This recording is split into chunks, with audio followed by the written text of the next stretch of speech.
On October 19, 2017, astronomer Robert Weirich was reviewing automated survey images from the Pan-stars.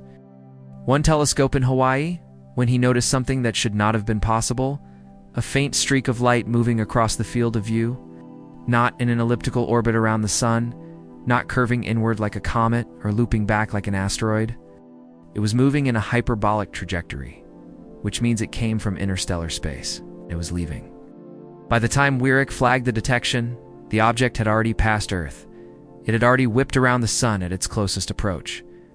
It had already begun its exit from our solar system at 87 kilometers per second. Faster than any object humanity has ever tracked. They named it Oumuamua, Hawaiian word meaning scout or messenger from afar arriving first, and then they tried to explain it.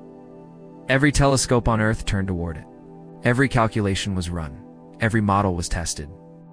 And none of them worked, because Oumuamua accelerated in open space.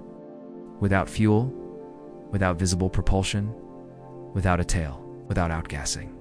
It sped up as it moved away from the sun, defying the basic mechanics of how dead objects move through the void.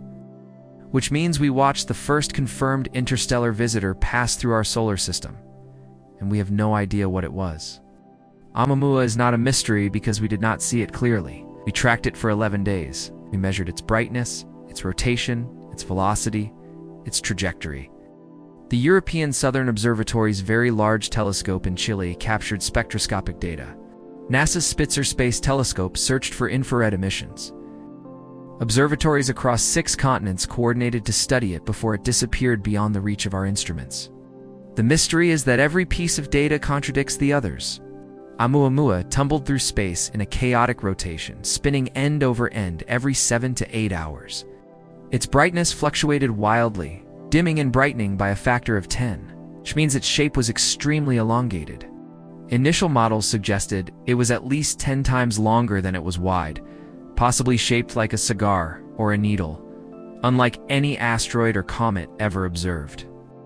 Later refinements suggested it might be flat, pancake-shaped, a geometry that does not naturally occur in any known cosmic formation process. And then there was the acceleration. Astronomer Marco Micheli, working with the European Space Agency, led a team that analyzed Oumuamua's trajectory using data from NASA's Hubble Space Telescope. They discovered that the object was not following a purely gravitational path. It was deviating slightly, measurably. By approximately 500 meters per hour, it was accelerating away from the sun in a way that gravity alone could not explain. This is where astrophysics fractures, because in our solar system, when objects accelerate without propulsion, there is only one explanation: outgassing. Comets release jets of water vapor and carbon dioxide as solar heat warms their icy surfaces, creating a rocket effect that pushes them off course. But Oumuamua showed no tail, no coma, no spectroscopic signature of gas release, nothing that would indicate it was shedding material. So what was pushing it? The first detection came from Pan-STARRS 1, a 1.8-meter telescope on Maui that scans the sky for near-Earth objects and potential asteroid threats. Pretty cool, right? On the night of October 19, 2017, the telescope's automated detection software flagged an object moving at 26 kilometers per second relative to the sun. That alone was unusual. Most asteroids in our solar system move at 15 to 20 kilometers per second. But the trajectory was more disturbing. When astronomer Robert Weirich calculated the object's orbit, he realized it was not bound to the sun. Its orbital eccentricity was 1.2, meaning it was moving on an open hyperbolic curve, the signature of something not gravitationally captured by our star. It had come from somewhere else, and it was not stopping. Within hours, telescopes around the world began tracking it. The Canada-France-Hawaii telescope confirmed the hyperbolic trajectory. The Gemini Observatory in Hawaii captured high-resolution images.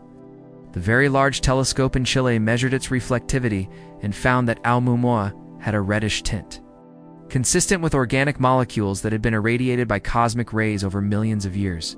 This was expected. Interstellar space is bathed in radiation. Any object traveling between stars for eons would show this coloration. But the shape was not expected. As Oumuamua tumbled, its brightness changed dramatically. When viewed edge-on, it reflected almost no light.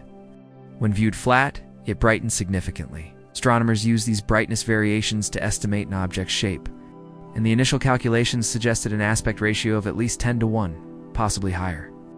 This meant Oumuamua was either a long, needle-like structure or an extremely flat disk.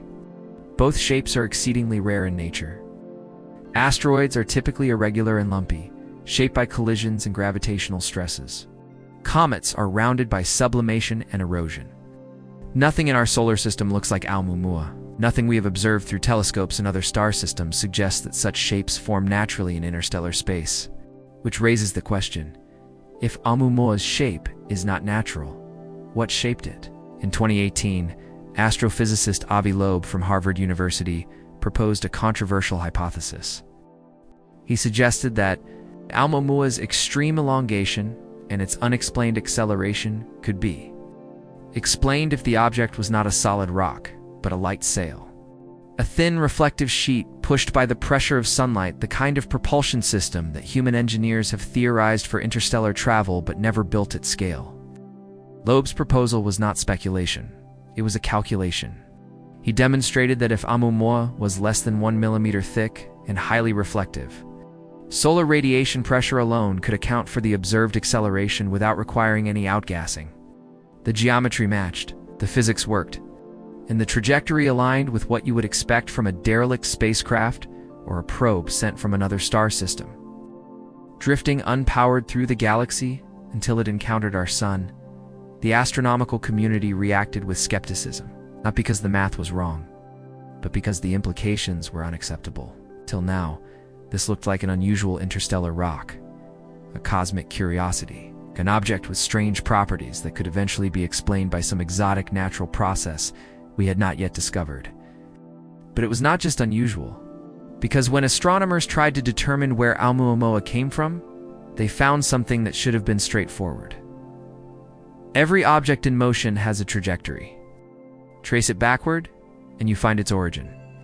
But when Marco Micheli and his team at the European Space Agency ran the calculations, they discovered that Oumuamua's path did not point back to any specific star.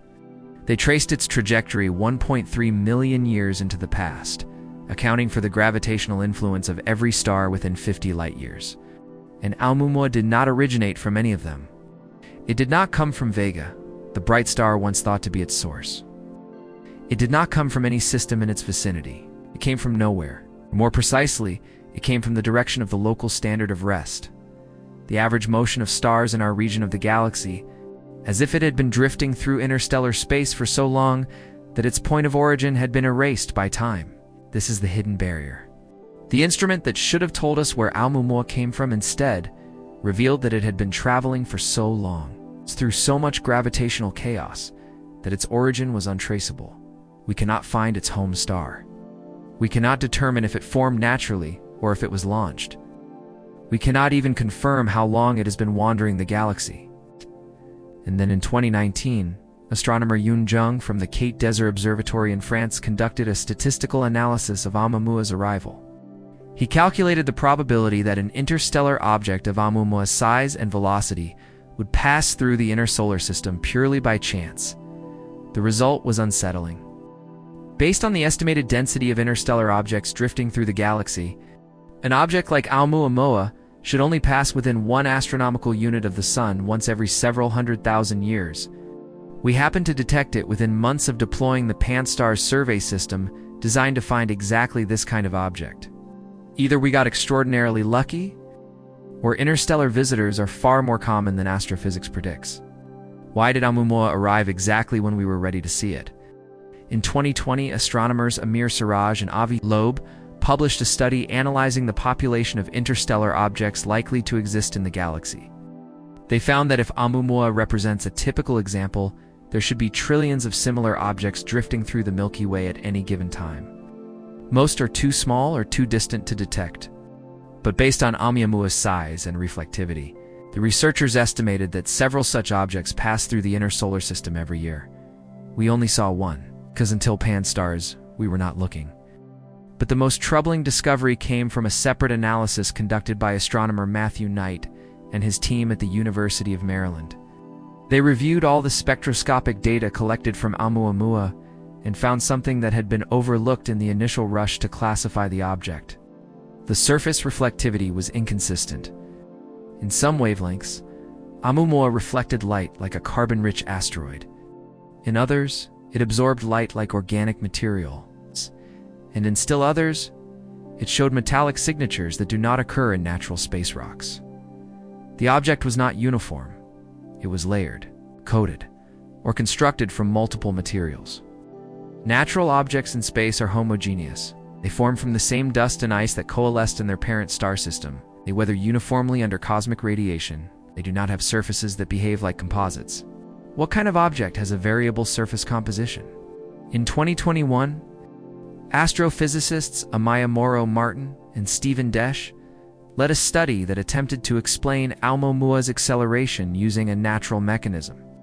They proposed that the object was not a light sail, but a nitrogen iceberg, a frozen shard of solid nitrogen, similar to the surface material found on Pluto, ejected from a distant exoplanet during its formation. As Oumuamua approached the Sun, the nitrogen sublimated, releasing gas invisible to telescopes, but sufficient to produce the observed acceleration. The model was elegant. It accounted for the lack of a visible tail. It explained the acceleration. It even predicted the correct magnitude of force. But it had one fatal flaw. Nitrogen ice sublimates rapidly in sunlight. If Oumuamua were made of nitrogen, it would have lost a significant fraction of its mass during its close pass by the Sun. The object's brightness and rotation should have changed measurably as it shed material. But Hubble's observations showed no such change. Oumuamua's rotation remained stable. Its brightness fluctuations stayed consistent. It did not behave like an evaporating iceberg. The nitrogen hypothesis collapsed. And then, in 2023, astronomer Jennifer Bergner from the University of California, Berkeley, proposed a different mechanism. She suggested that Oumuamua might be an ordinary comet, but one that had been irradiated by cosmic rays for so long that hydrogen molecules became trapped inside its icy matrix. When heated by the Sun, this molecular hydrogen outgassed invisibly, producing thrust without creating a detectable coma. This was the first model that survived every observational test. It explained the acceleration. It explained the lack of a tail. It even explained why Oumuamua looked like a comet in some ways, but not in others. The hypothesis was published in the journal Nature and widely accepted as the most plausible natural explanation. But it did not explain the shape. Because even if Oumuamua was a hydrogen outgassing comet, there is no known process that creates objects with aspect ratios of 10:1 or higher. Comets are rounded by sublimation. Asteroids are fractured by impacts. Tidal forces and radiation pressure smooth sharp edges over millions of years. Extreme elongation does not persist in nature, unless the shape was deliberate. In 2024, researchers using data from the Vera C. Rubin Observatory in Chile, which had just come online with the most advanced sky survey system ever built, began detecting additional interstellar objects entering the solar system. None were as wild as Oumuamua, but they proved what Siraj and Loeb thought. Our galaxy is packed with these visitors. We are surrounded by objects from other star systems, and most of them pass unnoticed. Which means Oumuamua was not unique. It was the first one we saw, the first one we tracked, the first one we failed to explain. And the most unsettling realization is not that we do not know what it was. It is that we will never know, because Oumuamua is gone. It is moving away from the Sun at 26 kilometers per second. It has already passed the orbit of Neptune. In another decade, it will be beyond the reach of any telescope humanity has ever built. We had 11 days to study the first confirmed interstellar object ever detected. We are still arguing about what it was. On October 19, 2017, Robert Weirich circled a faint streak of light on a computer screen and realized he was looking at something that had traveled between the stars. He did not know he was documenting the beginning of a mystery that would fracture the certainty of planetary science. He thought he was recording an asteroid, a visitor, something that would eventually fit into the existing models of how the universe works. 7 years later, it does not fit. Not as a comet, not as an asteroid, not as a nitrogen iceberg or a hydrogen outgassing fragment. Every explanation works for part of the data. None of them work for all of it. And the only hypothesis that explains everything? The one proposed by Avi Loeb. The one that suggests Oumuamua might have been a light sail or a probe or a piece of technology from another civilization. It's the one that most scientists refuse to accept. Not because the evidence contradicts it, but because the implications are too destabilizing. Because once you accept that Oumuamua might have been artificial, you have to accept that interstellar travel is possible, that other civilizations exist. They send objects through the galaxy, either deliberately or as debris from long-dead technologies. And that we live in a universe where we are not the first ones to ask these questions. And once you realize that interstellar visitors might be passing through our solar system regularly, that most of them are too small, or too fast, or too faint to detect, that Oumuamua was only visible because it happened to pass close enough and we happened to be looking at exactly the right moment, start to understand how much we are missing. How many objects like Oumuamua have already passed through the solar system before we had telescopes? How many will pass in the coming decades that we will never see? And how many of them are not rocks at all, but messages, probes, relics from civilizations that rose and fell millions of years before Earth even formed? Subscribe to Universe Uncovered, because the universe is not empty. It is full of visitors, and we are only now learning to see them.